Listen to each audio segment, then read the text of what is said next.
hello. Oh, welcome. I don't get visitors here very often. Come in. You can sit underneath my tree. We can share some fruit together.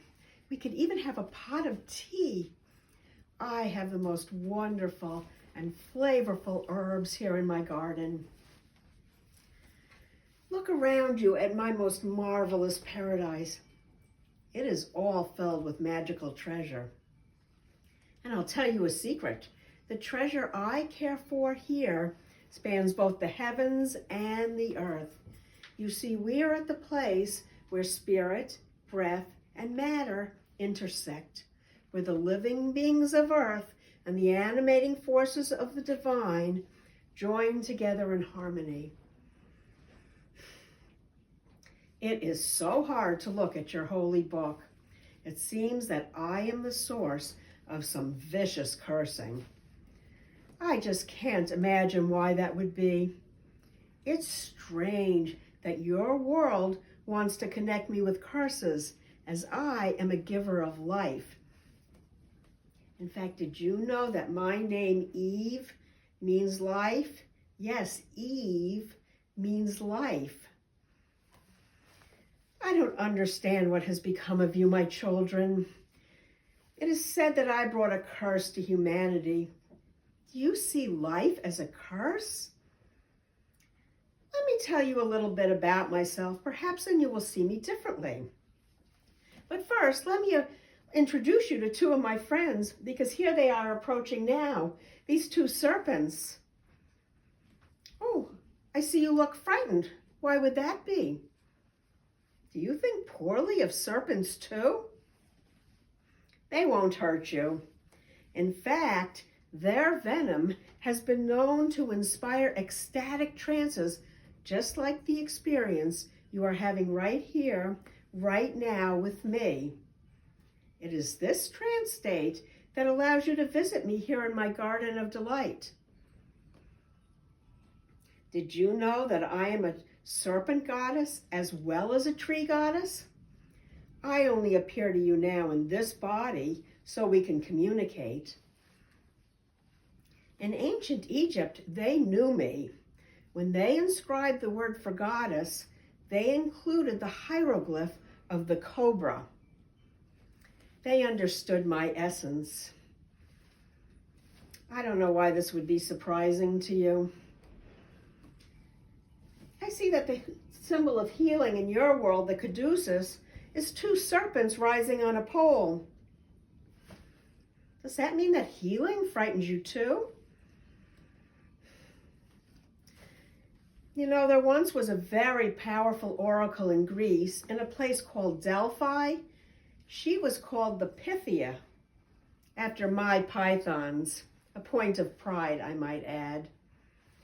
Well, perhaps you are right to be afraid of the Pythia. She did have the ability to chill one's bones, but she was also a holder of great wisdom.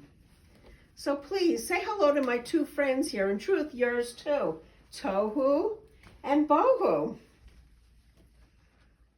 I see no one is laughing. Don't you recognize how clever I was in naming my serpent mates? This phrase, Tohu wa Bohu, is right there at the beginning of your holy book, right in Genesis 1, chapter 1, verse 2. These are two words that sometimes get translated to mean chaos. But that's not how I see it. They represent the vast elements of the cauldron of raw, unformed material that is necessary to give rise to creation. My friends, Tohu and Bohu here, along with myself, are the agents that add form to this primal ooze, which is all filled with life-giving seeds. As I said, a gift, not a curse at all. You know, Adam didn't get it either, but then he is made of earth stuff and is very concrete.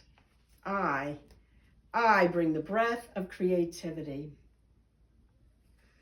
I am also a goddess of life and death.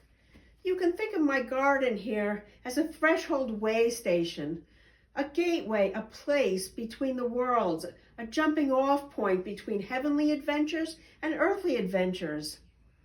Did you know that each of you stopped here for my blessing on your way to earth? But then no one ever remembers that.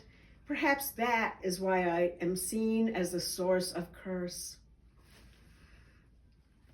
On the way to the duality of life on earth, the pressure would be too much to handle all at once.